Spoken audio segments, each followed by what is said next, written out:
କହିଦିଅ।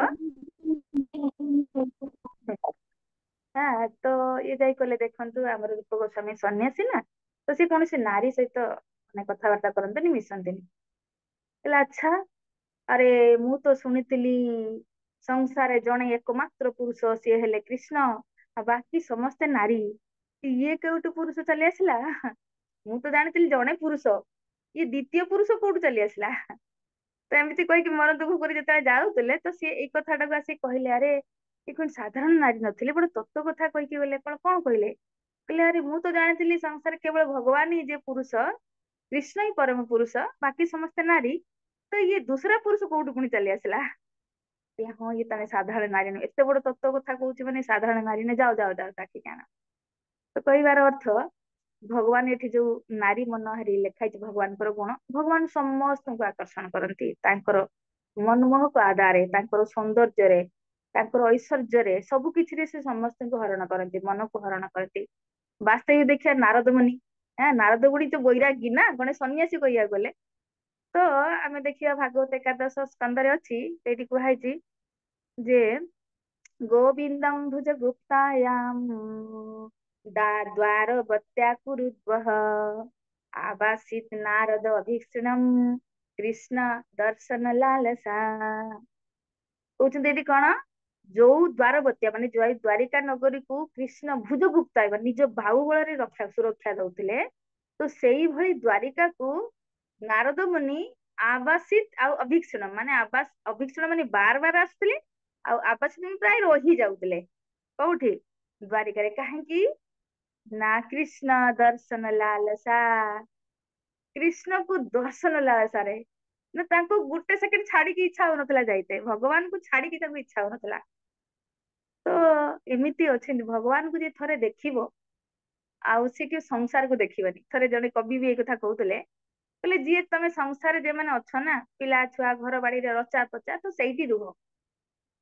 ଯଦି ଭୁଲରେ ତମେ ବୃନ୍ଦାବନ ଚାଲିଗଲ, ଆଉ ଯଦି ଭୁଲରେ ପୁଣି ତମେ ଯମୁନା ତଟରେ ବଂଶୀ ପଟକୁ ଚାଲିଗଲ, ଆଉ ଯଦି ସେଠି ତମେ ବାଙ୍କେ ବିହାରୀ କୃଷ୍ଣକୁ ଦେଖିଦେଲ, ତାହେଲେ ଜୀବନରେ ଆଉ ତମେ ଘରକୁ ଫେରିବନି, ଆଉ ତମେ ଗୃହସ୍ଥ ଆଶ୍ରମ ସେ ଫେରିବନି, ସେଇ କୃଷ୍ଣରେ ହେଇକି ରହିଯିବ। ତ କୃଷ୍ଣ ଏତେ ମନମୋହକ, ଏତେ ମନହାରୀ, ବାସ୍ତବିକ ତାଙ୍କ ନାଁ ଗୋଟେ କଣ, ହରି। ହରି ମାନେ କଣ? ହରି ଶବ୍ଦେ ବହୁ ଅର୍ଥ, ଦୁଇ ମୁଖ୍ୟତମ। ଏକ ସର୍ବ ଅମଙ୍ଗଲ ହରେ, ଦ୍ୱିତୀୟରେ ପ୍ରେମ ଦିଆ ହରେ ମନ।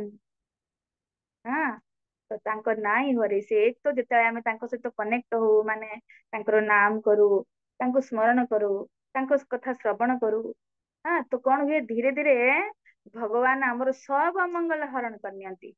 ଆଉ ଫିର ପ୍ରେମ ଦିଆ ହରେ, ମାନେ ଏମିତି ପ୍ରେମ ଦିଅନ୍ତି, ଫିର ଆଉ ସଂସାର ତୁଚ୍ଛ ଲାଗେ। ଯୋଉ ସଂସାର ଏତେ ଭଲ ଲାଗେ, ବୁଲିବା ଖାଇବା ପିଇବା, ଯୋଉ ଲୋକ ମଜାରେ ଦୌଡୁଛନ୍ତି ସଂସାର ପଛରେ, ମୃଗ ମାୟା ପଛରେ, ଯଦି ଆମେ ଭଗବାନ ସହିତ ଯୋଡି ଯାଉ, ତ ଏଇ ସଂସାର ପାଇଁ ତୁଚ୍ଛ ଲାଗେ। ତ କାହିଁକି ନା ଭଗବାନ ମନକୁ ହରଣ କରିନିଅନ୍ତି, କାହିଁକି ନା ଆମେ ଭଗବାନ ସହିତ ଏବେ ଜୁଡିଲୁ। ତ ଇଏ ଭଗବାନଙ୍କର ଗୋଟେ ବହୁତ ସୁନ୍ଦର ଗୁଣ। ତ ଥରେ ପ୍ରଭୁପାଦ ଫ୍ଲାଇଟ ରେ ଥିଲେ, ତାଙ୍କର ଜଣେ ଫ୍ରାନ୍ସ ର ଜଣେ ସେବକ ଥିଲେ, ତାଙ୍କ ସହିତ ଫ୍ଲାଇଟ ରେ ଯାଉଥିଲେ। ତ ସେଇ ଫ୍ଲାଇଟ ରେ ଗୋଟେ ପ୍ୟାରିସ ର ମାନେ ସ୍ତ୍ରୀ ରହୁଥିଲେ, ମାନେ ବସିଥିଲେ। ଆଉ ସିଏ ବୟସ ବି ତାଙ୍କର ହେଇଥିଲା 50-55 ଭିତରେ ବୋଧେ ବୟସ ହେଇଯାଇଥିଲା, ଏମିତି ନବ ଯୌବନ ବି ନଥିଲେ। କିନ୍ତୁ ସେ ଦେଖିବାକୁ ଏତେ ସୁନ୍ଦର ଥିଲେ, ଏତେ ସୁନ୍ଦର ଥିଲେ, ଏତେ ସୁନ୍ଦର, ଏତେ ବୟସ ପରେ ବି। ତ ଇଏ ଯୋଉ ବ୍ରହ୍ମଚାରୀ ଥିଲେ, ବାର ବାର ବାର ବାର ବାର ବାର ତାକୁ ଦେଖୁଥିଲେ। ତ ରୂପା ଦେଖିଲେ, ଇଆ ତାଙ୍କୁ ଦେଖୁଛି, ତ ରୂପା ବହୁତ ସୁନ୍ଦର କଥା ଗୋଟେ କହିଲେ। କହିଲେ ତୁ ଭାବନା, ତୁ ଯାହାକୁ ଏତେ ଦେଖୁଛୁ, ମନକୁ ହଟେଇ ପାରୁନୁ ତାଙ୍କୁ ଦେଖିବାରେ, ତେଣୁ ଯିଏ ତାଙ୍କୁ ବନେଇଛି ସେ କେମିତିକା ସୁନ୍ଦର ହେଇଥିବ। ଯାର ସୌନ୍ଦର୍ଯ୍ୟ ଏତେ ମୁଗ୍ଧ, ସେ ପୁଣି ବୟସ ହେଇଗଲାଣି, ବୁଢା ହେଇ ନଥିଲେ କିନ୍ତୁ ଅଳ୍ପ ବୟସ ବି ନଥିଲେ, କିନ୍ତୁ ସେଭଳି ନାରୀକୁ ଦେଖିକି ଏତେ ମୁଗ୍ଧ ହେଇଥିଲେ, ବ୍ରହ୍ମଚାରୀ ଥିଲେ, କିନ୍ତୁ ବାର ବାର ମନକୁ ହଟେଇ ପାରୁନଥିଲେ। ସେମାନେ ବାର ବାର ଦେଖୁଥିଲେ। ପ୍ରଭୁପାଦ ଦେଖିଲେ ତାଙ୍କୁ ଏଇ କଥାଟା କହିଲେ। କହିଲେ ଯିଏ ବନେଇଛି ଯାହାକୁ, ତାକୁ ଦେଖିକି ତମେ ମନ ହଟେଇ ପାରୁନ, ଯିଏ କି ପଞ୍ଚ ଭୌତିକରେ ବନା, ଇଏ ହାଡ ମାଂସ ପୁତୁଲାରେ ବନା ଶରୀର ଟା, ତାହେଲେ ବିଚାର କରନ୍ତୁ, ଯିଏ ବନେଇଛନ୍ତି ମାନେ ଭଗବାନ କେତେ ସୁନ୍ଦର ହେଇଥିବେ। ହଁ ତାଙ୍କରି ତ ସୃଷ୍ଟି, ତାଙ୍କରି ତ ଇଏ ରଚନା, ସେ କେତେ ସୁନ୍ଦର ହେଇଥିବେ। ତେଣୁ ଥରେ ଯେତେବେଳେ କୃଷ୍ଣଙ୍କୁ ଦର୍ଶନ କରିବାକୁ ଚାହିଁବ ସଂସାର ସବୁ କିଛି ତୁଚ୍ଛ ଲାଗିବ। କାହିଁକିନା କୃଷ୍ଣ ହେଲେ ସର୍ବ ଆକର୍ଷକ, ସିଏ ହେଲେ ଚୁମ୍ବକ ତ ଆମେ ହେଲେ ଲୁହା। ତ ଲୁହା ଯଦି ଚୁମ୍ବକ ପାଖକୁ ଯିବ ତ ଆକର୍ଷଣ କରିବ ହିଁ କରିବ। ଆଉ ଯଦି ଦୂରରେ ରହିବ ବା ଲୁହାରେ ଯଦି ଜଙ୍କ ଲାଗି ଯାଇଥିବ ନା, ଜଙ୍କ ଲାଗି ଯାଇଥିଲେ କଣ ହୁଏ, ସେ ଆଉ ଆକର୍ଷଣ କରେନି, ଚୁମ୍ବକ ଆକର୍ଷଣ କରେନି। କଣ କରିବାକୁ ପଡେ, ଲୁହାକୁ ପୁରା କିରୋସିନ ରେ ଡୁବେଇବାକୁ ପଡେ। ତ ଯେତେବେଳେ ଡୁବି ଡୁବିକି ପୁରା ତାର ସବୁ କଳଙ୍କି ଝଡିଯିବ, ସଫା ହେଇଯିବ, ଫିର ଆକର୍ଷକ ହୁଏ। ତ ସେଇଭଳି ଆମେ କୃଷ୍ଣଙ୍କ ପ୍ରତି ଆକର୍ଷିତ କାହିଁକି ହେଇପାରୁନୁ? ନା ଆମର ବହୁତ ବହୁତ ଜନ୍ମର ପାପ ରୂପକ ଧୂଳି ଜମି ଯାଇଛି। ହେ ନା, ଯେମିତି ଲୁହାର କଳଙ୍କି ଲାଗିଗଲେ ଆଉ ଚୁମ୍ବକ ଆକର୍ଷଣ କରିପାରେନି, ଆକର୍ଷିତ କରିପାରେନି। ତ ଠିକ ସେଇଭଳିଆ ଆମ ଭିତରେ ଏତେ ପାପ ଜମିଛି ଯେ ଆମେ କୃଷ୍ଣଙ୍କ ସହିତ ଆକର୍ଷକ, ଯଦି କୃଷ୍ଣ ସର୍ବ ଆକର୍ଷକ କିନ୍ତୁ ଆମେ ଆକର୍ଷିତ ହେଇପାରୁନୁ। ତ ସେଇ ସର୍ବପ୍ରଥମ କଣ କରତେ ପଡିବ, ଆମର ଏଇ ପାପ ରୂପକ ଧୂଳିକୁ ଝଡେଇତେ ପଡିବ।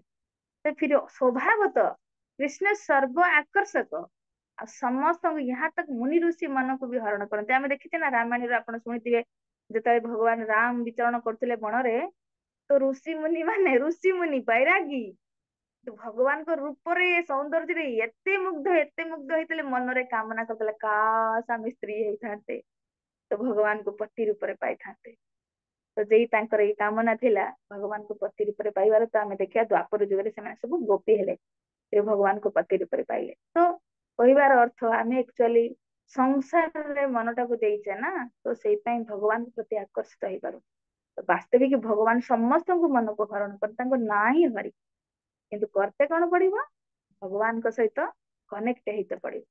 ସେଇପାଇଁ ତ ରାଣୀ ଯୋଉ ଭଗବାନଙ୍କର ପ୍ରଥମ ସ୍ତ୍ରୀ ନା କଣ? ହୁଁ।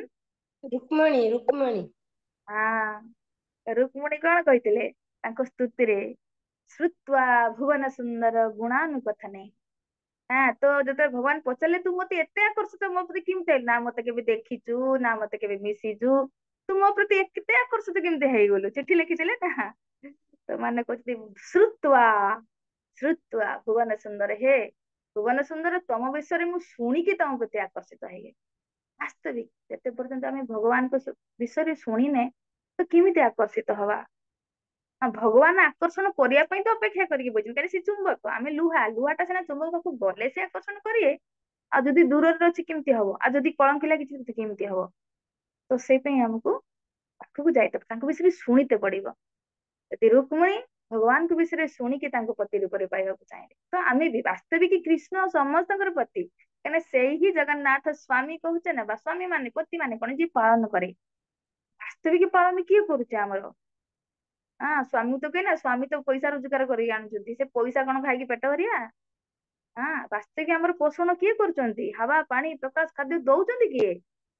ତ ସେହି ବାସ୍ତବିକ ପତି, କିନ୍ତୁ ଆମେ ତାଙ୍କଠୁ ଦୂରେଇଛେ, ସଂସାର ପତିକୁ ପତି ବୋଲି ଭାବି ନେଇଛେ, କିନ୍ତୁ ଯିଏ ଅସଲି ପତି ତାଙ୍କଠୁ ଦୂରେଇକି ରହିଛେ। ତ ସେଇ ପାଇଁ ତ ଥରେ ପଚାରୁଥିଲେ ଆମର ରାଧାନାଥ ପ୍ରଭୁଜୀ, ଯୋଉ ରାଧାନାଥ ପ୍ରଭୁଜୀ ନା, ଯୋଉ ପୁନେର ଯୋଉ ହେଡ ଅଛନ୍ତି, ତ ତାଙ୍କ ସେ ଥରେ ତାଙ୍କ ବିଷୟରେ କହୁଥିଲେ, କହିଲେ ମୁଁ ଏମିତି ଟ୍ରେନ ରେ ଯାଉଥିଲି, ହାଇଦ୍ରାବାଦରେ ଗୋଟେ ଭକ୍ତ, ସେ କହିଲେ ଜଷ୍ଟ ହାଇଦ୍ରାବାଦରେ ସେ ଓହ୍ଲେଇବେ, ମୁଁ ବସିଥିଲି, ତ ମତେ ସେ ପଚାରିଲେ, ମୁଁ ଦେଖୁଥିଲି ମୁଁ ଜପ କରୁଛି ୟା କିଛି ପଢୁଛି, ତ ମୋ ସହିତ ଦେଖି ଦେଖି ମାନେ ମୋର ଯୋଉ ପଢା ବା ଜପ କରା ଏଇ ସବୁ ଦେଖି ଦେଖି ତା ମନରେ ଆସିଲା, ଇଏ ବହୁତ କିଛି ଜାଣିଥିବ ବୋଧେ। ସେ ମତେ ପଚାରିଲା, ଆପଣ ମାନେ ଏତେ କିଛି ପଢୁଛନ୍ତି ବା ବହୁତ କିଛି ତ ଶାସ୍ତ୍ର ବିଷୟରେ ଜାଣିଥିବେ, କହିଲେ ଭଗବାନଙ୍କ କୃପା।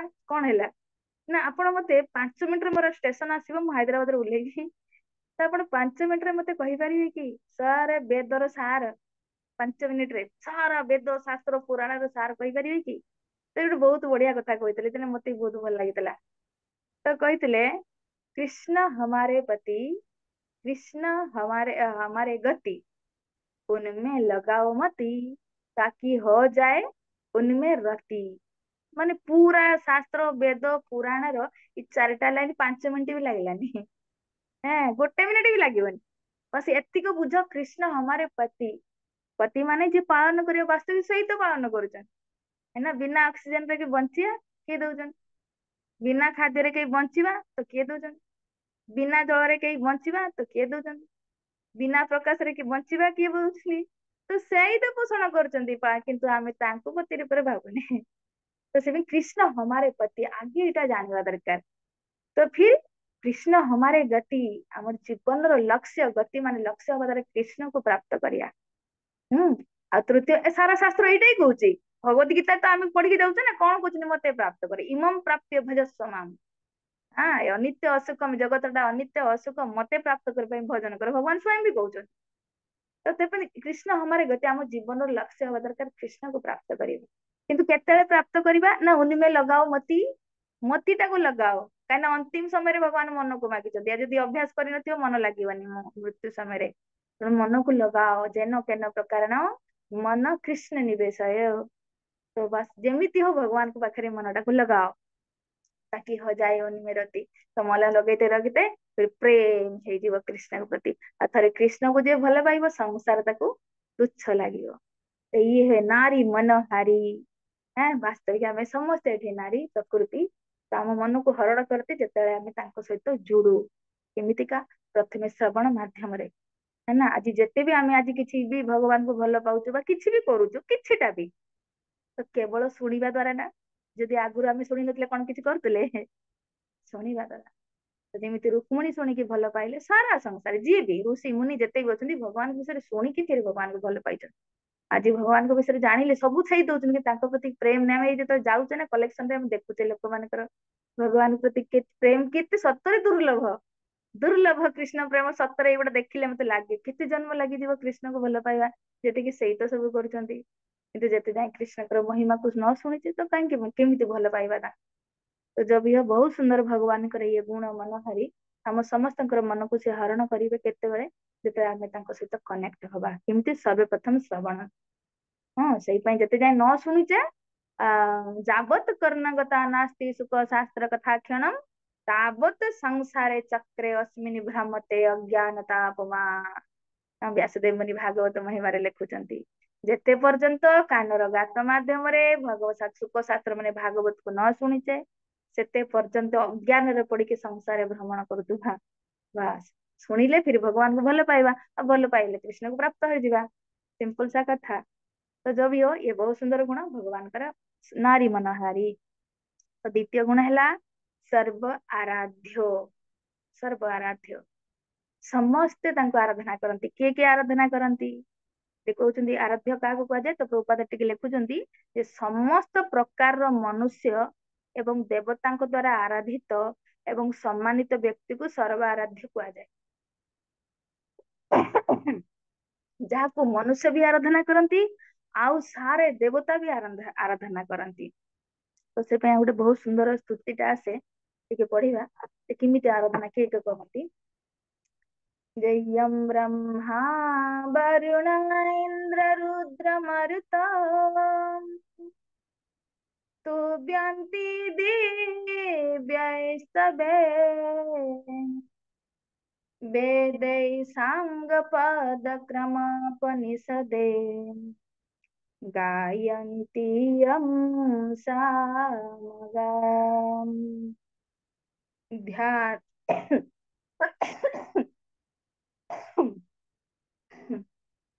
ध्यानावस्थित तद्गतेन मनसा पश्यन्ति यं योगिनः यस्यान्तन विदुषुरसुरगणा देवाय तस्मै नमः।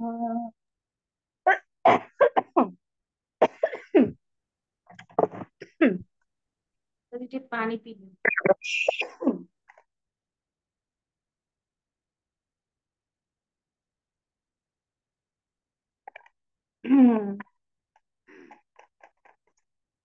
तो बहुत सुंदर स्तुति रे कहउचंती जहाँ को ब्रह्मा वरुण इंद्र रुद्र मरुत स्तुभ्यंती दिव्य स्तवै सुंदर सुंदर स्तुति रे भगवान कर स्तुति करती आउ वेदै सांग पदक्रम उपनिषद गायंती सामगा सारे वेद भगवान कर गुणगान करछुती। आ जेते मुनि ऋषि ତ ଧ୍ୟାନ ରେ ଭଗବାନଙ୍କୁ ମନରେ ଧ୍ୟାନ କରୁଛନ୍ତି ଅନନ୍ତ ଯୁଗରୁ। ତ ଯସ୍ୟ ଅନ୍ତ, ଯାହାର ଅନ୍ତ ପାଇ ପାରୁନାହାନ୍ତି, ନା ବିଦୁ, ନା ଭଗବାନଙ୍କୁ ବୁଝି ପାରୁଛନ୍ତି। ସେଇଭଳି ଭଗବାନଙ୍କୁ ତସ୍ମୈ ନମଃ ବାର ବାର ଆମେ ପ୍ରଣାମ କରୁଛେ। ବଡେ ବଡେ ଦେବତା ଯାହାକୁ ସ୍ତୁତି କରୁଛନ୍ତି। ସେଇପାଇଁ ତ ଆମେ ଦେଖିବା ଏକାଦଶ ସ୍କନ୍ଧରେ ବି ଭଗବାନ ସୁଖଦେବ ଗୋସ୍ୱାମୀ ପରୀକ୍ଷିତ ମହାରାଜ କହିଲେନି ଯେ କୌନ ରାଜନ ଇନ୍ଦ୍ରିୟବାନ ମୁକୁନ୍ଦ ଚରଣାର ଭୁଞ୍ଜମ न भजे ସର୍ବୋତ୍ତ ମୃତ୍ୟୁ ଉପାସ୍ୟ ଅମର ଉତ୍ତମେ। ଯାହାକୁ ଉପାସନା କରୁଛନ୍ତି ମାନେ ଆରାଧନା କରୁଛନ୍ତି ଅମର ଉତ୍ତମ, ମାନେ ଉତ୍ତମ ଉତ୍ତମ ଦେବତା, ଅମର ମାନେ କି ମରିବେନି। ତ ଯାହାକୁ ଏଠି ଶିବ ବ୍ରହ୍ମାଙ୍କ ବିଷୟରେ କୁହାଉଛୁ, ତ ଏମାନେ କେବେ ମରିବେନି, ସେମାନେ ଭଜନ କରୁଛନ୍ତି, ଉପାସନା କରୁଛନ୍ତି। କିନ୍ତୁ ଆମେ ଯିଏକି ସର୍ବୋତ୍ତ ମୃତ୍ୟୁ, ମାନେ ଚାରି କୋଡିଆ ମୃତ୍ୟୁର ଘେରା ହୁଆ, କେତେବେଳେ ବି ମୃତ୍ୟୁ ଆସିବ ଆମେ ଭଜନ କରିବାନି। ସେଠାକୁ ବଡେ ବଡେ ଦେବତା ଭଜନ କରୁଛନ୍ତି। ତ ସେଇ ପାଇଁ ସର୍ବ ଆରାଧ୍ୟ ଭଗବାନ ସମସ୍ତଙ୍କର ଆରାଧ୍ୟ। ଯେତେବେଳେ ରାଜସୂୟ ଯଜ୍ଞ କରୁଥିଲେ ଯୁଧିଷ୍ଠିର ମହାରାଜ, ତ ଅଗ୍ର ପୂଜା କାହାର ହବ, କାରଣ ଅଗ୍ର ପୂଜା ପରେ ଫିର ଯଜ୍ଞ ଆରମ୍ଭ ହବ। ତ ଏ ସଭାରେ ବଡେ ବଡେ ଦେବତା ବି ବସିଥିଲେ, ବଡେ ବଡେ ଋଷିମୁନି ବସିଥିଲେ, ଆଉ ସତ୍ୟାବିଶ ଅବତାର ବି ଥିଲେ। ଭଗବାନଙ୍କର ସତ୍ୟାବିଶ ଅବତାର କିଏ, ବ୍ୟାସଦେବ ବି ସେଇ ସଭାରେ ଥିଲେ, ନାରଦ ମୁନି ସେ ସଭାରେ ଥିଲେ, ସେ ବି ସତ୍ୟାବିଶ ଅବତାର, ପରଶୁରାମ ସେ ସଭାରେ ଥିଲେ, ଯିଏକି ସତ୍ୟାବିଶ ଅବତାର ଭଗବାନଙ୍କର। କିନ୍ତୁ ଭଗବାନ ଥିଲେ ଅବତାରୀ। ତ ବାକି ଥିଲେ ଯେମିତି ମହାଜନ, ପିତାମହ ଭୀଷ୍ମ ଥିଲେ ମହାଜନ, ସୁଖଦେବ ଗୋସ୍ୱାମୀ ସେ ସଭାରେ ଥିଲେ ମହାଜନ, ମାନେ 12 ଜଣ ମହାଜନଙ୍କ ଭିତରେ ଆସିଥିଲେ ନା। ତ ତେଣୁ କିଏ କାହାର ଅଗ୍ର ପୂଜା ହବ, ତ ସମସ୍ତେ ଏକ ସ୍ୱରରେ କହିଥିଲେ କୃଷ୍ଣଙ୍କର ଅଗ୍ର ପୂଜା ହବ। ତ କୃଷ୍ଣ ସର୍ବ ଆରାଧ୍ୟ, ସମସ୍ତଙ୍କର ଆରାଧନା, କାହିଁକି ନା ସେଇ ତ ସୃଷ୍ଟିର ମୂଳ କାରଣ। ତ ଯଦି ଆମେ ତାଙ୍କର ଆରାଧନା କରୁନେ ତ ଆମେ କୃତଘ୍ନ। ଯଦି ଆମେ ଦେଖିବା ବଡେ ବଡେ ଋଷିମୁନି, ବଡେ ବଡେ ଯଦି ଭଗବାନଙ୍କର ବନ୍ଦନା କରୁଛନ୍ତି, ଆରାଧନା କରୁଛନ୍ତି, ଉପାସନା କରୁଛନ୍ତି, ତ ଆମେ କାହିଁକି କରିବାନି। ଆଉ ଯଦି ଆମେ ନ କରୁଛେ, ଆଉ ଭଗବାନଙ୍କୁ ଛାଡିକି ଆମେ କେହି ବାବା ବାପୁ ତ କାହାରି ଆମେ ଆରାଧନା କରୁଛେ, ତ ଆମେ କୃତଘ୍ନ। ନହେଲେ କାହିଁକି ଭଗବାନ କହିଛନ୍ତି ସର୍ବ ଧର୍ମାନ ପରିତ୍ୟଜ୍ୟ ମାମେକଂ ଶରଣଂ ବ୍ରଜ। ସବୁ ଏଇ ଯୋଉ ଧର୍ମ ବନେଇଛ ନା, ତାକୁ ତ୍ୟାଗ କରି ମୋ ଶରଣରେ ମୁଁ ଯେଟା କହୁଛି କର, ମୋର ଭକ୍ତ ହୁଅ, ମତେ ପୂଜା କର, ମତେ ଭଗବାନ ମୁଁ କୁହରେ କହୁଛନ୍ତି, କହିବାକୁ ପଡୁଛି ତାକୁ, ଆମେ ବୁଝିପାରୁନେ। ଭଗବାନଙ୍କର ହାବା ପାଣି ପ୍ରକାଶ ଖାଉଛେ, ଆଉ କୋଉ ବାବା ବାପାଙ୍କର ଗୁଣ ଗାଉଛେ, ଆରାଧନା କରୁଛେ। ପ୍ରାୟ ଗଳି କନ୍ଦିରେ ଆମେ ଦେଖିବାକୁ ପାଉଛେ, ବହୁତ ଦୁଃଖ ଲାଗେ ଯେ ବଡେ ବଡେ ଦେବତା ବ୍ରହ୍ମା ଶିବ ପର୍ଯ୍ୟନ୍ତ ଆରାଧନା କରୁଛନ୍ତି। ସେଇପାଇଁ ଶିବକୁ ଦେଖନ୍ତୁ କେମିତି ତାଙ୍କ ମୁଦ୍ରା, ୟା ତ ଧ୍ୟାନ କରୁଥିବେ, ୟା ତ ରୁଦ୍ରାକ୍ଷରେ ଭଗବାନ ପ୍ରଣାମ କରୁଥିବେ, ୟା ଋଷିମୁନିକୁ ନେଇକି କଥା କରୁଥିବେ। ଶିବ ଯେ ମରିବେନି, ଆଉ ବ୍ରହ୍ମା ତ ସ୍ତୁତି ସବୁବେଳେ ଜାଡୁଥିବେ। ଭଗବାନଙ୍କର ସ୍ତୁତି ସବୁବେଳେ କରୁଥିବେ, ସେଇ ତାଙ୍କରି ସ୍ତୁତି ତ ଏଇଟା ନା, ଈଶ୍ୱର ପରମ କୃଷ୍ଣ ସଚିଦାନନ୍ଦ ବିଗ୍ରହ ନାଦିରାଦିର ଗୋବିନ୍ଦ ସର୍ବ କାରଣ କାରଣ ତମହଂ ଭଜାମି ତମହଂ ଭଜାମି। ସ୍ୱୟଂ ବ୍ରହ୍ମା ସବୁବେଳେ ଭଗବାନଙ୍କର ଭଜନ କରୁଛନ୍ତି। ଯେମାନେ କି ତାଙ୍କର ମୃତ୍ୟୁ ନାହିଁ କହିବାକୁ ଗଲେ, ସେମାନେ ଭଜନ କରୁଛନ୍ତି, ଆରାଧନା କରୁଛନ୍ତି, ଉପାସନା କରୁଛନ୍ତି। ତ ଆମେ କୋଉ କ୍ଷେତ୍ରି ମିଳି, ଯଦି ଆମେ ଭଗବାନଙ୍କର ଭଜନ କରିବାନି, ଆରାଧନା କରିବାନି, ତ ଗତି ବହୁତ ଭୟାନକ ହବ। ଯଦି ଭଗବାନଙ୍କୁ ଛାଡିକି ଆମେ କେହି ବାବା ବାପୁଙ୍କର ଆରାଧନା କରୁଥିବା, ଗତି ବହୁତ ଭୟାନକ ହବ। କାହିଁକିନା ଏଠି ପ୍ରକୃତି ଛାଡିବନି। ନହେଲେ କାହିଁକି ଭଗବାନ କହିଲେ ମଘାସା ମଘ କର୍ମଣ ମଘୁ ଜ୍ଞାନ ବିଚେତସା ରାକ୍ଷସୀ ଆସୁରୀ ଚୈବ ପ୍ରକୃତି ମୋହିନୀ ସିଧା। ସେ ପ୍ରକୃତି ରୂପ ମୋହିନୀର ଆଶ୍ରୟରେ ରହିବ, ମତେ କେବେ ପ୍ରାପ୍ତ କରିପାରିବନି। ସେ ରାକ୍ଷସ ଅସୁର କରିକି ଗାଳି କରୁଛନ୍ତି ଭଗବାନଙ୍କର ଯିଏ ଭଜନ ନ କରେ। କାହିଁକି ନା ଯଦି ଭଗବାନଙ୍କର ସବୁ ସୃଷ୍ଟି ନା, କହିଲେ ନା ଅହଂ ସର୍ବସ୍ୟ ପ୍ରଭବ ମତ ସର୍ବ ପ୍ରବର୍ତ୍ତତେ। ତ ଭଗବାନଙ୍କ ଦ୍ଵାରା ସବୁ ସୃଷ୍ଟି, ଯାଉ ଜଗତରେ ଅଛେ ତାଙ୍କରି ସୃଷ୍ଟିରେ ଅଛେ, ଯାହା ବି ଖାଉଛେ ତାଙ୍କରି ସବୁ, ତାଙ୍କର ଆରାଧନା କରିବାନି ତ ବିଚାର କରନ୍ତୁ କେତେ ବଡ ମାନେ ଅପରାଧ ଏଠି ଆମର ହଉଛି, ଅଜ୍ଞାତରେ। ଯଦି ଆମେ ଆରାଧନା ନ କରିବା ତ ଖରାପ ଗତି ହବ। ଭଗବାନ କହିଲେ ସ୍ଵୟଂ ସେ ରାକ୍ଷସ ଅସୁର ସେ ଏଇଠି ଆଶ୍ରୟ ରହିବ, ମାନେ ପ୍ରକୃତି ରୂପକ, ମାନେ ମାୟାର ଆଶ୍ରୟରେ ରହିବ, ମତେ କେବେ ପ୍ରାପ୍ତ କରିପାରିବ। ସେଥିପାଇଁ ଆରାଧନା ବହୁତ ଜରୁରୀ। ବଡେ ବଡେ ଦେବତା ଯଦି ଭଗବାନଙ୍କର ଆରାଧନା କରୁଛନ୍ତି, ତ ଆମକୁ ବି ଆରାଧନା କରିବା ଦରକାର, କାହିଁକିନା ସେ ସର୍ବ ଆରାଧ୍ୟ। ବହୁତ ସୁନ୍ଦର ଭଗବାନଙ୍କର ଏ ଗୁଣ। ତାପରେ ଆସିଲା 48 ନମ୍ବର ଇଏରେ, ସର୍ବ ଐଶ୍ୱର୍ଯ୍ୟଶାଳୀ। କଣ ନାହିଁ ଭଗବାନଙ୍କର, ସେଇପାଇଁ ନାହିଁ ତାଙ୍କ ନାଁ ଭଗବାନ। ଭଗବାନ କଣ ଗୋଟେ, ଭଗବାନ ବାସ୍ତବିକ କଣ ଏଇଟା କଣ କହିବା, ଭଗବାନଙ୍କର ନାଁ ହେଲା କୃଷ୍ଣ। ଯେମିତି ନରେନ୍ଦ୍ର ମୋଦୀ, ନରେନ୍ଦ୍ର ମୋଦୀ ହେଲା ତାଙ୍କ ନାଁ, କିନ୍ତୁ ସିଏ ହେଲେ ପ୍ରଧାନମନ୍ତ୍ରୀ, ହେଲା। ତ ଆମେ କୋଉ ପ୍ରଧାନମନ୍ତ୍ରୀ, କିନ୍ତୁ ବାସ୍ତବିକ ତାଙ୍କ ନାଁ ହେଲା ନରେନ୍ଦ୍ର ମୋଦୀ। ସେଇଭଳି ଭଗବାନ, ଭଗବାନ କହିବା ଏଟା ଗୋଟେ ଉପାଧି ମାନ କହିବା, କିନ୍ତୁ ବାସ୍ତବିକ ସେ ଭଗବାନ କିଏ ନା କୃଷ୍ଣ। ହଁ, ତ ସେଇପାଇଁ ଭଗବାନଙ୍କର ଶବ୍ଦରେ କହିଲେ କଣ, ଭଗ ମାନେ ଐଶ୍ୱର୍ଯ୍ୟ, ବାନ ମାନେ ମାଲିକ। ଯିଏ 6 ପ୍ରକାର ଐଶ୍ୱର୍ଯ୍ୟରେ ପୂର୍ଣ୍ଣ ରୂପରେ ମାଲିକ, ସେ ହେଲେ ଭଗବାନ। ତ ସେ ଭଗବାନ ଶବ୍ଦଟାକୁ ପରାଶର ମୁନି ଏମିତି କହିଥିଲେ ଯେ ଐଶ୍ୱର୍ଯ୍ୟସ୍ୟ ସମଗ୍ରସ୍ୟ ବୀର୍ୟସ୍ୟ ଯଶସ୍ୟ ଶ୍ରିୟ ଜ୍ଞାନ ବୈରାଗ୍ୟମ ଶୋଷଣାମ ଭୋଗ ଇତି ଗଣା। ହଁ, ଇଏ 6 ପ୍ରକାର ଐଶ୍ୱର୍ଯ୍ୟ ଯାହା ପାଖରେ ପୂର୍ଣ୍ଣ ମାତ୍ରାରେ ଥାଏ ସିଏ ହେଲେ ଭଗବାନ। ମାନେ ଧନ, ପୂର୍ଣ୍ଣ ମାତ୍ରାରେ ଧନ, ଧନବାନ। ଆମେ କହୁ ନା ଯାହାର ବେଶୀ ଧନ ଦେଖ ଆମକୁ ଏଇ ବଡ ଧନବାନ ବ୍ୟକ୍ତି। ତ ଧନବାନ, ତ ମାନେ ତାଙ୍କଠୁ ଧନୀ ଆଉ କେହି ନଥିବେ। ତ ଆମେ ଦେଖିବା ଭଗବାନଙ୍କଠୁ ଧନବାନ କିଏ ବ୍ୟକ୍ତି ଅଛି ଯାହାଙ୍କର ଲକ୍ଷ୍ମୀ ଲାଇନ ରୁ ଲଗାଇଛନ୍ତି ସଫା କରିବା ପାଇଁ, ମୋର କେତେବେଳେ ଚାନ୍ସ ଆସିବ। ହଁ, ଲକ୍ଷ୍ମୀ ଶତ ସହସ୍ର ସେବ୍ୟମାନ। ତାହେଲେ ଆଉ ଆମେ ବୁଝିପାରିବା ଭଗବାନଠୁ ଶ୍ରେଷ୍ଠ ଧନବାନ କିଏ ହେଇଥାଇପାରେ। ତ ଭଗବାନ ଜ୍ଞାନବାନ, ଆଉ କେମିତି ଜ୍ଞାନବାନ, ଭଗବାନଠୁ ଜ୍ଞାନ ଚାଲିଗଲା ପରେ ପୂର୍ଣ୍ଣ ଯିଏ ରୁହେ। ଯେମିତି ଆମେ ଧନୀ ବ୍ୟକ୍ତି କିଏ, ତାର କରୋଡ ରୁପିଆ ଅଛି, ମାନ ସେତୁ ଗୋଟେ ମାନେ 1,00,000 ଟଙ୍କା ନେଇ ଆସିଲେ ତ କମିଗଲା ନା ତା ପାଖରେ ସେ ଯେତିକି ଧନ ଅଛି। କିନ୍ତୁ ଭଗବାନ ଏମିତିକା ପୂର୍ଣ୍ଣ, ତାଙ୍କ ପାଖରୁ ନେଇ ଆସିଲେ ବି ସେ ପୁଣି ପୂର୍ଣ୍ଣ ହେଇଯାଆନ୍ତି।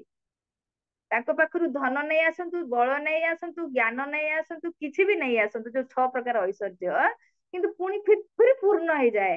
ସେଇପାଇଁ ପ୍ରସିଦ୍ଧ ଶ୍ଲୋକ ଈଶୋପନିଷଦରେ, ହଁ କଣ ସେଟା, ପୂର୍ଣ୍ଣମଦଃ। ହଁ, ପୂର୍ଣ୍ଣମଦଂ ପୂର୍ଣ୍ଣମିଦଂ ପୂର୍ଣ୍ଣାତ୍ ପୂର୍ଣ୍ଣମୁଦଚ୍ୟତେ ପୂର୍ଣ୍ଣସ୍ୟ ପୂର୍ଣ୍ଣମାଦାୟ ପୂର୍ଣ୍ଣମେବା ଅବଶିଷ୍ୟତେ। ଅବଶେଷରେ ସେ ପୂର୍ଣ୍ଣ ହିଁ ରୁହେ, ଯାହାବି ଭଗବାନ ପାଖକୁ ନେଇଯିବା। ଭଗବାନଙ୍କର ସୌନ୍ଦର୍ଯ୍ୟ କେବେ ଘଟେନି, ଭଗବାନଙ୍କର ଧନ କେବେ ଘଟେନି, ଭଗବାନଙ୍କର ବଳ କେବେ ଘଟେନି, ଭଗବାନଙ୍କର ଜ୍ଞାନ କେବେ ଘଟେନି। ପୂର୍ଣ୍ଣ ସଦା ସର୍ବଦା, ଅବଶେଷ ମାନେ ଅବଶେଷରେ ପୂର୍ଣ୍ଣ ହିଁ ରୁହନ୍ତି ଭଗବାନ। ଯେତେ ତାଙ୍କ ପରେ ଧନ ନେଇଗଲେ ସେଇ ଧନ ହିଁ ରହିବେ, ପୂର୍ଣ୍ଣ ହିଁ ରହିବେ। ତ ସଂସାର ଏମିତି କିଏ ବ୍ୟକ୍ତି ଅଛି, ଇଏ ଐଶ୍ୱର୍ଯ୍ୟଶାଳୀ ଭଗବାନ। ତ ସେଇ ପାଇଁ ତ ସର୍ବ ଆକର୍ଷକ। ସେଇ ପାଇଁ ଯେମିତି ସଂସାର ଦେଖ, କିଏ ଗୋଟେ ଧନୀ ଆମେ ଆକର୍ଷିତ ତାପରେ ହଉ, କିଏ ଗୋଟେ ଜ୍ଞାନୀ ଆମେ ତାଙ୍କ ପ୍ରତି ଆକର୍ଷିତ ହଉ, ଯିଏ ଦେଖିବା ସୁନ୍ଦର ଟିକେ ଆମେ ତାଙ୍କ ପ୍ରତି ଆକର୍ଷିତ, ଯାହା ପାଖରେ ଛିଟା ବି ଥାଏ ନା ଟିକେ ଟିକେ ଭଗବାନଙ୍କର ଛିଟା, ଚିନ୍ତା କରୁ ତ ଆମେ ତାଙ୍କ ପ୍ରତି ଆକର୍ଷିତ ନା ଭଗବାନ କେମିତିକା ଆକର୍ଷିତ ହେଇଥିବେ। ଯାହାକୁ ଏ ସଂସାର ଟିକେ ଧନବାନ ବନେଇଛନ୍ତି ଆମେ ତାଙ୍କ ପ୍ରତି ଆକର୍ଷିତ, ଯିଏ ଜ୍ଞାନବାନ ତାଙ୍କ ପ୍ରତି ଆକର୍ଷିତ ହେଇଯାଉ, ଯିଏ ବଳବାନ ତାଙ୍କ ପ୍ରତି ଆକର୍ଷିତ ହେଇଯାଉ, ଯିଏ ସୌନ୍ଦର୍ଯ୍ୟବାନ ତାଙ୍କ ପ୍ରତି ଆକର୍ଷିତ ହେଇଯାଉ। ତ ଯିଏ ଛିଟା ପାଇକି ତାଙ୍କ ପ୍ରତି ଅଛି ଭଗବାନ ପୂର୍ଣ୍ଣ ଭଣ୍ଡାର, ତ ସେ କେମିତିକା ଆକର୍ଷକ ହେଇଥିବେ ବିଚାର କରିବା ଦରକାର। ସର୍ବ ଐଶ୍ୱର୍ଯ୍ୟଶାଳୀ, ଆରେ ଅନନ୍ତ କୋଟି ଯେ ବ୍ରହ୍ମାଣ୍ଡକୁ ବନେଇଛନ୍ତି, ସାରା ସମ୍ପତ୍ତିର ମାଲିକ ତ ସେଇ। ହଁ, ଅନନ୍ତ କୋଟି ବ୍ରହ୍ମାଣ୍ଡକୁ ଭଗବାନ କହିଲେ ନା, ମତଃ ପରତର ନାନ୍ୟତ୍ କିଞ୍ଚିଦସ୍ତି ଧନଞ୍ଜୟ ମୟି ସର୍ବମିଦଂ ସୂତ୍ରେ ମଣି ଗଣା ଇବା। ସୂତା ଯେମିତି ମଣିକୁ ଧାରଣ କରିକି ରଖିଥାଏ, ମୁଁ ସେଇଭଳି ଅନନ୍ତ ବ୍ରହ୍ମାଣ୍ଡକୁ ଧାରଣ କରିକି ରଖିଛି। ବିଚାର କରନ୍ତୁ କେତେ ଶକ୍ତିମାନ ସିଏ। ଆମେ ତାଙ୍କର ଶକ୍ତିକୁ ବୁଝି ପାରୁନେ ବୋଲି ଆସିକି ଗୋବର୍ଦ୍ଧନ ପାହାଡକୁ ଉଠଉଛନ୍ତି, ଆମକୁ ଆକର୍ଷିତ କରିବା ପାଇଁ। ବିଚାର କରନ୍ତୁ, ଅନନ୍ତ କୋଟି ବ୍ରହ୍ମାଣ୍ଡକୁ ଯିଏ ଧାରଣ କରୁଛି ତାଙ୍କ ପାଇଁ ଗୋବର୍ଦ୍ଧନ ଟା କଣ। ଆମେ ବୁଝିପାରୁନି ବୋଲି, ତାଙ୍କ ପ୍ରତି ଆକର୍ଷିତ ହଉନି ବୋଲି ଆସିକି ସୁନ୍ଦର ଲୀଳା କରିକି ଆମକୁ ଆକର୍ଷିତ କରିବା ପାଇଁ ସୁନ୍ଦର ଲୀଳା କରୁଛନ୍ତି। ତାକି ଆମେ ତାଙ୍କ ପ୍ରତି ଆକର୍ଷିତ ହବୁ, ଦେଖ ମୁଁ କଣ କରିପାରେ। କେତେ ବର୍ଷ ହେଇଥିଲା, 7 ବର୍ଷ ବୟସ ସେତେବେଳେ ଭଗବନ୍ତର। କାନି ଆଙ୍ଗୁଳିରେ ଉଠେଇଲେ ପାହାଡକୁ। କିଏ ଅଛି ଏମିତି ବଳବାନ ସଂସାରରେ। ତ ସେ ପାଇଁ ଭଗବାନ ସର୍ବ ଐଶ୍ୱର୍ଯ୍ୟ, ଖାଲି ସେ ଜ୍ଞାନବାନ ନୁହେଁ, ଖାଲି ସେ ଧନବାନ ନୁହେଁ, 6 ପ୍ରକାର ଐଶ୍ୱର୍ଯ୍ୟରେ ସେ ପରିପୂର୍ଣ୍ଣ। ତ ସେଇ ପାଇଁ ସେ ସମସ୍ତଙ୍କୁ ଆକର୍ଷିତ କରନ୍ତି। ବାସ୍ତବିକ ଯଦି ଆମେ କହନ୍ତି ନାଇଁ ସଂସାର ଜିନିଷରେ କିଏ ଧନବାନ ଲଡକାକୁ ଦେଖୁଛନ୍ତି, ଝିଅ ଗୁଡା ଆକର୍ଷିତ ହେଇଯାଉଛନ୍ତି। ଆରେ ତା ସହିତ ଆକର୍ଷିତ, ଆଜି ଧନ ଅଛି କାଲି ପଳେଇବ, ଯେତିକି ମଦ ପିଇଛୁ ଖାଇକି ଉଠେଇଦବ। ଯଦି ଆକର୍ଷିତ ହବାର ଅଛି କୃଷ୍ଣଙ୍କ ପ୍ରତି ଆକର୍ଷିତ ହେଇଯାଅ ନା। ଥରେ କୃଷ୍ଣଙ୍କୁ ଯିଏ ପ୍ରାପ୍ତ କଲା, ବାକି କଣ ରହିଗଲା। ଏବେ ଗୋଟେ ଆସୁନା ମହାଅବତାର, ବହୁତ ବଢିଆ। ଆମେ ତ ଇଚ୍ଛା ତ ଅଛି ସମସ୍ତେ ମିଶିକି ଟିକେ ଯିବା ଦେଖିବା। ତ ସେଥିରେ ତ ପ୍ରହ୍ଲାଦକୁ ଧରିଥାନ୍ତି ନା, ତାଙ୍କ ହାତରେ ଆସୁଛି ନା ସର୍ଟ ରିଲ ରେ ଟିକେ ଆସୁଛି, ଦେଖିବାକୁ ଭାରି ବଢିଆ ଲାଗୁଛି। ତ ମୁଁ ତ ଯେତେ ଥର ଦେଖିଲିଣି ସେତେ ଥର କାନ୍ଦ ମାଡୁଛୁ। ହେ ନା, ମତେ ମୋର କେହି ନାହିଁ ପ୍ରଭୁ, ଆପଣ ମତେ ଥାମ ଲ ନା। କେତେ ସୁନ୍ଦର ସେ ତା ବାଣୀରେ ବି କହୁଛି।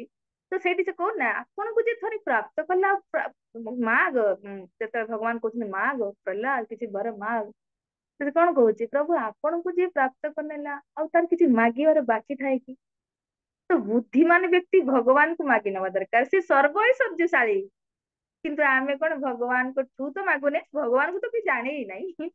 ବହୁତ ବହୁତ ଜନ୍ମ ଲାଗି ଯାଉଛି, ନହେଲେ କାହିଁକି କହିଥାନ୍ତେ ଭଗବତୀ ଗୀତାରେ ବହୁ ନାମ ଜନ୍ମ ନାମନ୍ତେ ଜ୍ଞାନବାନ ମାମ ପ୍ରପଦ୍ୟନ୍ତେ। ବହୁତ ବହୁତ ଜନ୍ମ ଲାଗୁଛି ସେ ବାସୁଦେବଂ ସର୍ବମିତି, ବାସୁଦେବ ବି ସବୁ କାରଣର କାରଣ ଟିକେ ଜାଣିବା ପାଇଁ। ନହେଲେ ଲୋକ ବାବା ବାବୁଙ୍କ ଶରଣରେ କମି ନାହାନ୍ତି। ଲୋକ ବାବାଙ୍କ ଶରଣରେ ଯାଉଛନ୍ତି, କିଏ ଦେବୀ ଦେବତାଙ୍କ ଶରଣରେ ଯାଉଛନ୍ତି, କିଏ ନେତାଙ୍କ ଶରଣରେ ଯାଉଛନ୍ତି ସଂସାର ଟିକେ କ୍ଷଣିକ ଇଏ ପାଇଁ। କିନ୍ତୁ ଭଗବାନଙ୍କ ଶରଣରେ ଯିଏ ଯାଇ ଯିବ, ଆଉ କଣ ବାକି ରହିବ? ଧ୍ରୁବ ଯାଇଥିଲା, କଣ ମାଗିତେ? ବ୍ରହ୍ମାଙ୍କଠୁ ଉଚ୍ଚ ଆସନ। ହଁ, କିନ୍ତୁ ଭଗବାନ ସେଟା ଧ୍ରୁବ ଲୋକ ଦେଇଦେଲେ। ତ ମାଗିବା ଦରକାର।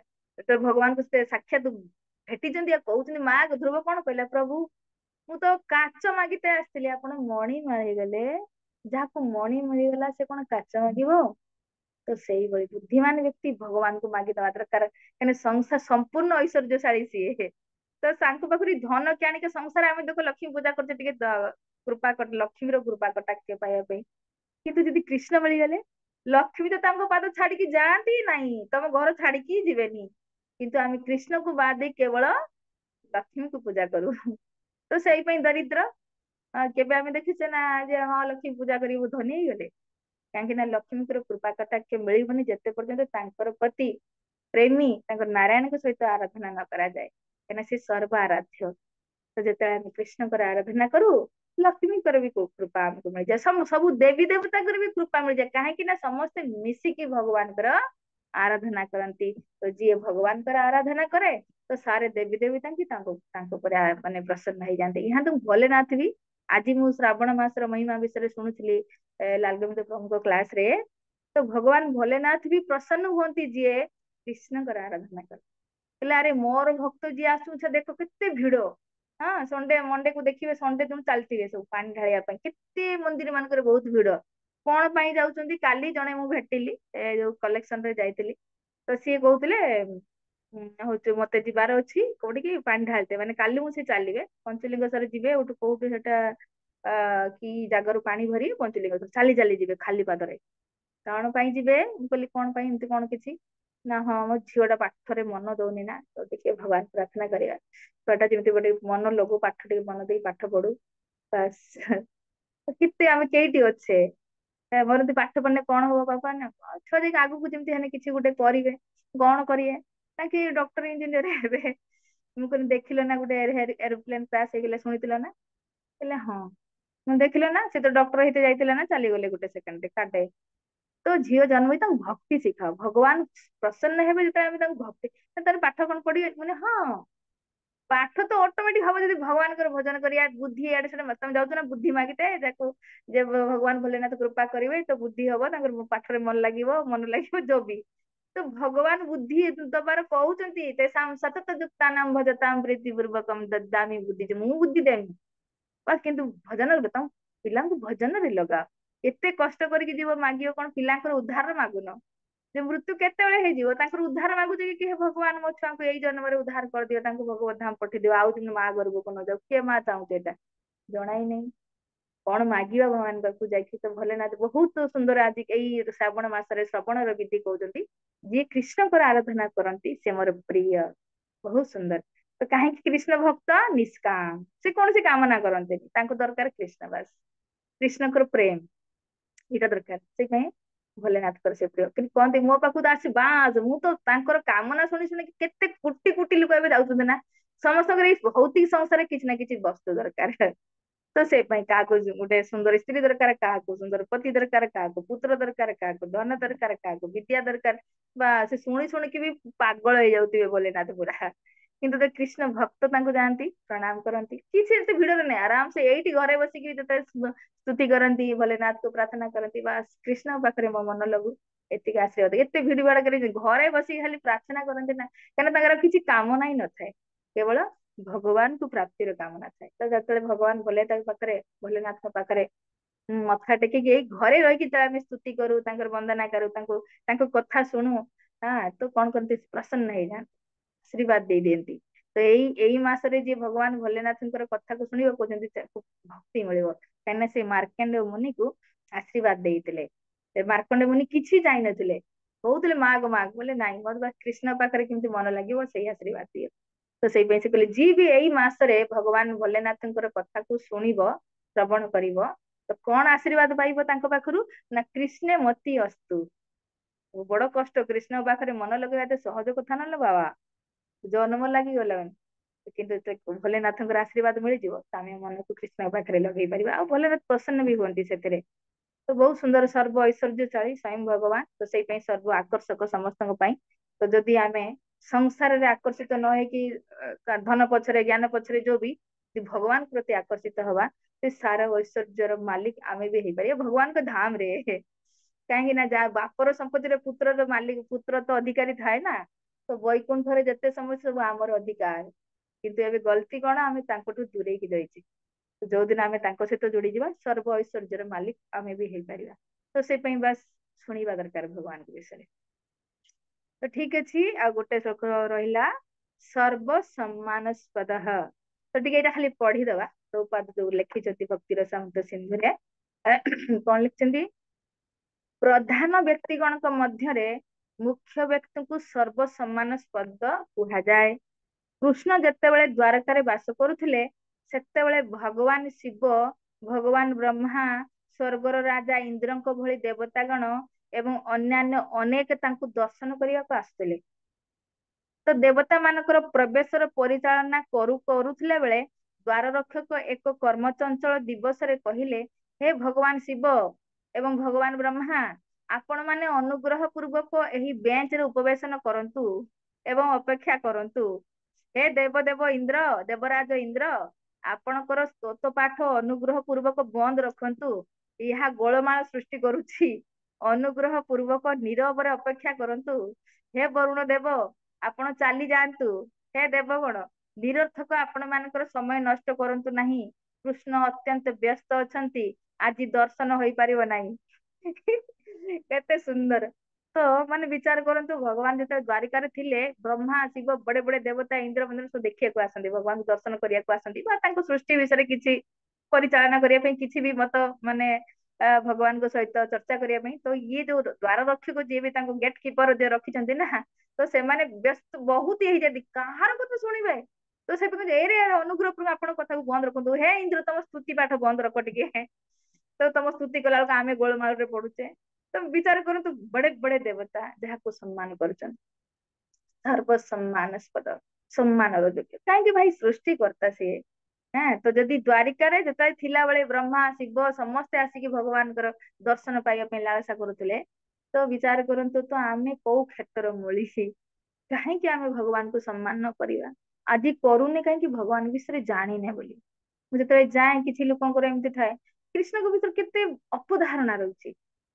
ସମ୍ମାନ ତ କରିବା ଦରକାର, ଅପମାନ ଜନକ ଶବ୍ଦ କହୁଛନ୍ତି। ବିଚାର କରନ୍ତୁ, ଦୁଃଖ ଲାଗେ ଏମାନଙ୍କର ଗତି ବିଷୟରେ ଭାବିଲା ବେଳକୁ। ସେ କୃଷ୍ଣ, ସେ ଭଗବାନ ବୋଲି କିଏ କହିଲା କି ତମକୁ? ସେ ପୁରା ଚୋରି କରୁଥିଲା, ସିଏ ପୁରା ଏଇ ଲଡକିକୁ ଛେଡୁଥିଲା, ତାଙ୍କ ସହିତ ରାସଲୀଳା କରୁଥିଲା। ଏବେ ସିଏ କିଏ ଭଗବାନ କହିଲା, ତତେ କିଏ କହିଲା ଆରେ ଭଗବାନ ବୋଲି? ଏଇଟା ସବୁ କିଏ ଲେଖିଦେଲା ଆଉ ତମେ ମାନିଗଲ। ଆଜି ମୁଁ ବି କିଛି ଲେଖିଦେବି, କାଲି ସେଟା ବି ଶାସ୍ତ୍ର ହେଇଯିବ। ବିଚାର କରନ୍ତୁ କେମିତିକା ଧାରଣା, କେତେ ଜନ୍ମ ଏମାନଙ୍କୁ ଲାଗିଯିବ। ଭଗବାନଙ୍କୁ ସମ୍ମାନ କରିବା ପାଇଁ ଯୋଉ ଧରତୀରେ ପାଦ ଦଉଛନ୍ତି, ସେଟା ଭଗବାନ ଭୟ ବି ଲାଗୁନି ତାଙ୍କ ହୃଦୟରେ, ଭଗବାନଙ୍କ ପ୍ରତି ଭୟ ବି ଲାଗୁନି, କି ଟାଇପ ର କହି ପାରୁଛନ୍ତି ସେମାନେ। ତ ସେଇ ପାଇଁ ଭଗବାନ ସ୍ଵୟଂ ବି କହୁଛନ୍ତି ନା, ଅଶ୍ରଦ୍ଧାଳୁ ବ୍ୟକ୍ତିଙ୍କୁ ମୋ ବିଷୟରେ କିଛି କହିବନି, ତାଙ୍କ କାନରେ ଏଟା ପଶିବନି। ମାନେ କେତେ ପାପରେ ସେମାନେ ଭରା।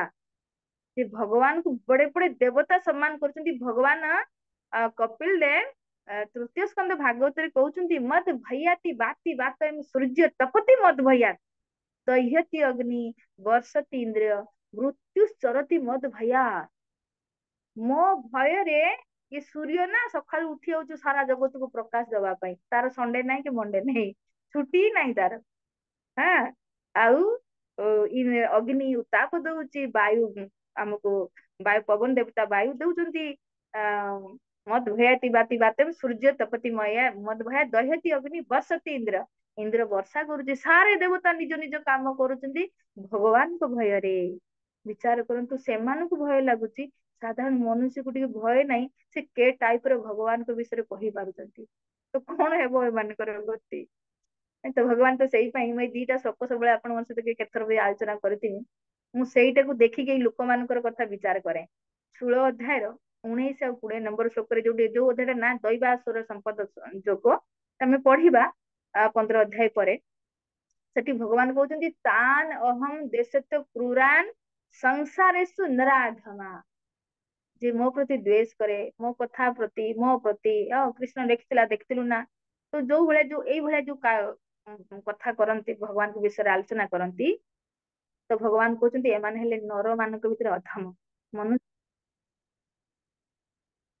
ଏମାନେ ହେଲେ ମାନଙ୍କ ଭିତରେ ଅଧମ, ଆଉ ଏମାନେ ହେଲେ କ୍ରୂର।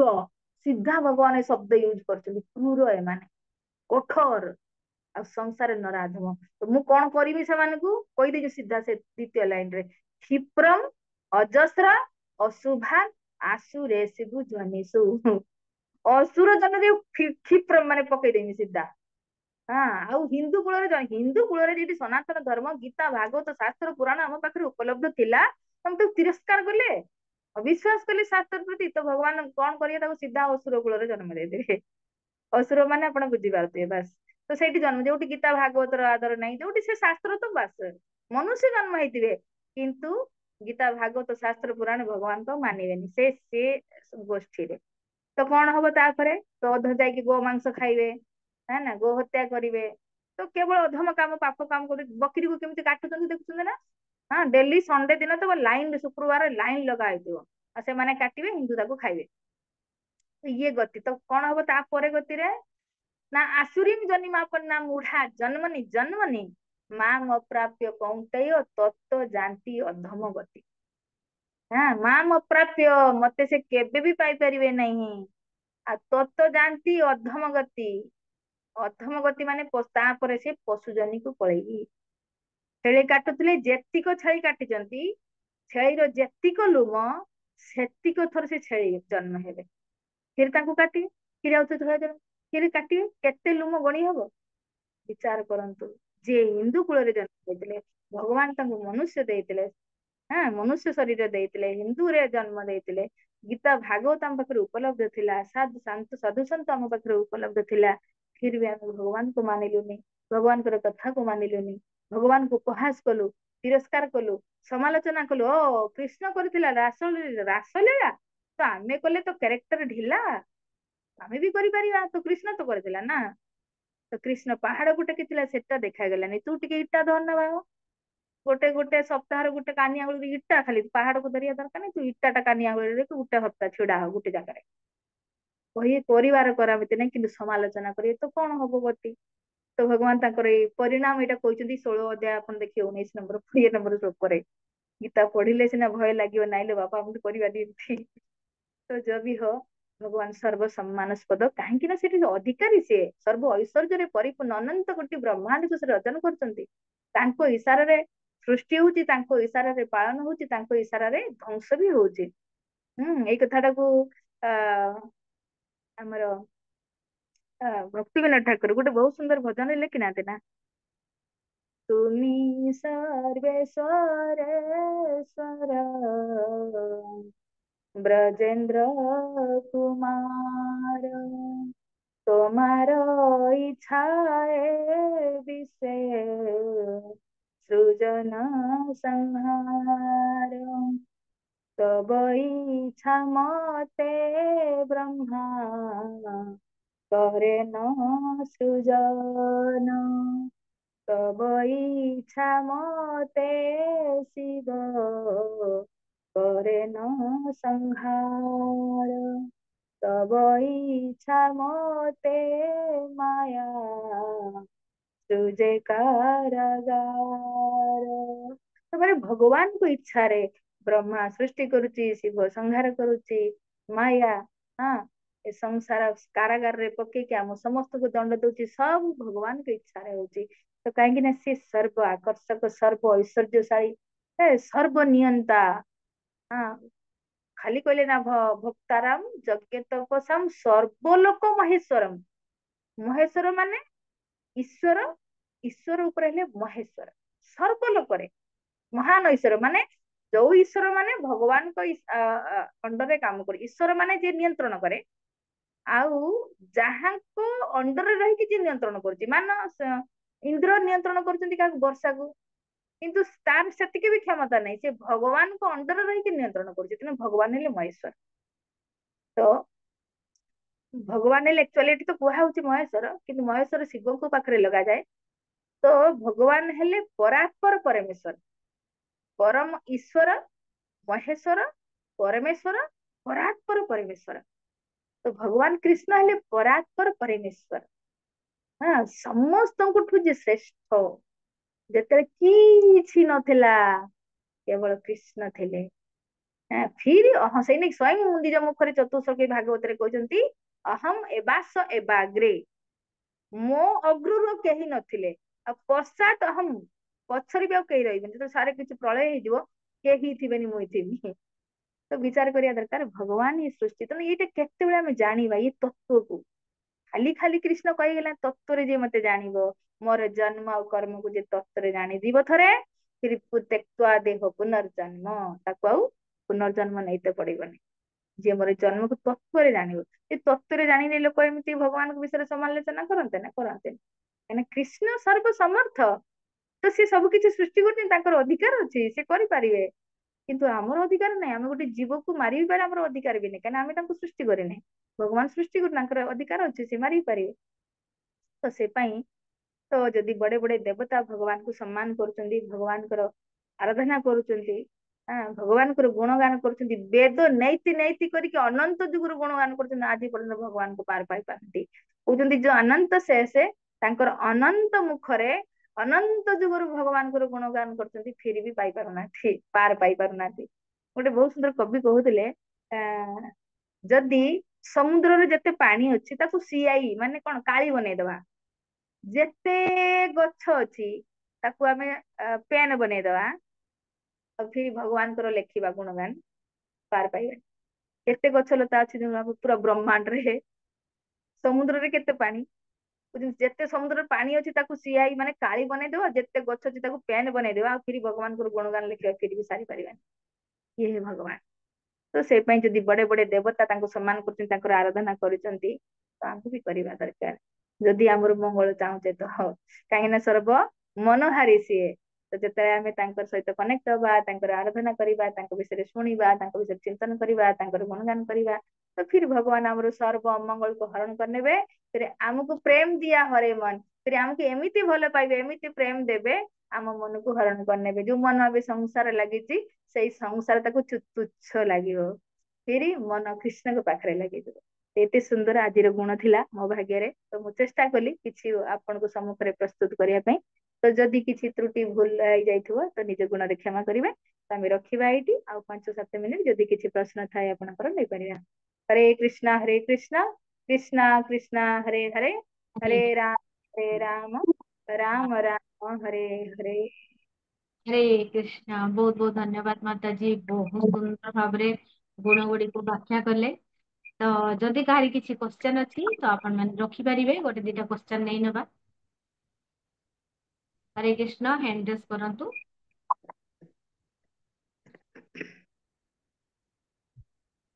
ପ୍ରାୟ ସମସ୍ତେ ବୁଝିଯାଇଛନ୍ତି ଗୁଣ ଗୁଡିକ ବିଷୟରେ। ସୁଚିସ୍ମିତା ମାତାଜୀ, ଆପଣ ପଚାରନ୍ତୁ ମାତାଜୀ କ୍ୱେଶ୍ଚନ। ହରେ କୃଷ୍ଣ ମାତାଜୀ, ପଞ୍ଚାଙ୍ଗ ପ୍ରଣାମ। ମାତାଜୀ, ଯୋଉ ଭଗବାନଙ୍କର କହିଲେ ଗୋଟେ ଗୁଣ ସର୍ବ ଆରାଧ୍ୟ, ସେଇଥିରେ ଯୋଉ କହିଲେ ଭଗବାନଙ୍କର ସପ୍ତାବେଶ ଅବତାର, କେଉଁ ଅବତାର ଥିଲେ ଟିକେ କୁହନ୍ତୁ? ପରଶୁରାମ, ପରଶୁରାମ ସତ୍ୟାବେଶ ଅବତାର, ଆଉ ଆମର ଏଠି ବ୍ୟାସଦେବ ଥିଲେ ସତ୍ୟାବେଶ ଅବତାର, ନାରଦ ମୁନି ସତ୍ୟାବେଶ ଅବତାର। ଭଗବାନଙ୍କର ଯୋଉ 6ଟା ଅବତାର ଅଛି ଜାଣିଥିବେ ନା, ଗୁଣା ଅବତାର, ଯୁଗାବତାର, ଲୀଳା ଅବତାର, ସତ୍ୟାବେଶ ଅବତାର, ମନ୍ୱନ୍ତର ଅବତାର, ଏ 6 ଅବତାର। ତ କିଏ କିଏ ଅବତାର, କିଏ କିଏ ଅଛନ୍ତି? ତ ସତ୍ୟାବେଶ ଅବତାର କିଏ କିଏ? ଯେମିତି ନାରଦ ମୁନି ହେଲେ ଭକ୍ତି ଶକ୍ତିର ଅବତାର, ଭଗବାନ ତାଙ୍କୁ ଭକ୍ତିର ଶକ୍ତି ଦେଇଛନ୍ତି, ସେଇ ପାଇଁ ସେ ସାରା ଜଗତରେ ପ୍ରଚାର କରୁଛନ୍ତି ଭକ୍ତିର। ଆଉ ଇଏ ଯୋଉ ବ୍ୟାସଦେବ ହେଲେ ଶାସ୍ତ୍ର ଲେଖନ କରିବା, ଲେଖିବା ପାଇଁ ଯୋଉ ଶକ୍ତି ଦେଇଥିଲେ। କେତେ ଶାସ୍ତ୍ର ରଚନା କରୁଛନ୍ତି, ଲାଖ ଲାଖ, ଖାଲି ମହାଭାରତ ହେଲା ଲକ୍ଷେ ଶ୍ଲୋକ। କେତିକି ଶକ୍ତି ଦରକାର ନାହିଁ ସବୁ ଲେଖିବା ପାଇଁ। ଖାଲି ମହାଭାରତ ଲକ୍ଷେ ତାନେ ଆଉ ଚିନ୍ତା କର 17ଟା ପୁରାଣ, ଉପନିଷଦ, ବେଦ, ଭାଗବତ ମହାପୁରାଣ 18,000 ସାରେ ତ ତାଙ୍କ ଦ୍ୱାରା ରଚନା ନା। ତ ତାଙ୍କୁ କିଏ ଶକ୍ତି ଦେଲେ? ଭଗବାନ। ସେ ନେଇ ତାଙ୍କ ନାଁ ସେ ହେଲେ ସତ୍ୟାବେଶ ଅବତାର। ଆଉ ପରଶୁରାମ ସତ୍ୟାବେଶ ଅବତାର ନା କ୍ଷତ୍ରିୟ ଅହଂକାରୀ ରାଜାଙ୍କର ଅହଂକାରକୁ ଦମନ କରିବା ପାଇଁ, କ୍ଷତ୍ରିୟଙ୍କୁ ଦମନ କରିବା ପାଇଁ ସେ ଶକ୍ତି ଦେଇଥିଲେ ଭଗବାନ। ତେଣୁ ସିଏ ଆସିକି ବିନାଶ କରିଥିଲେ 26 ନା କେତେ ବାର 21 ଥର କ୍ଷତ୍ରିୟଙ୍କୁ ବିନାଶ କରିଥିଲେ ଶକ୍ତି ଦେଇ। ହଁ। ତ ଆଉ ଜଣେ ପୃଥୁ ମହାରାଜ ବି ସତ୍ୟାବେଶ ଅବତାର। ଆଉ କାହାକୁ କହିବା? ଆଉ ଜଣେ କିଏ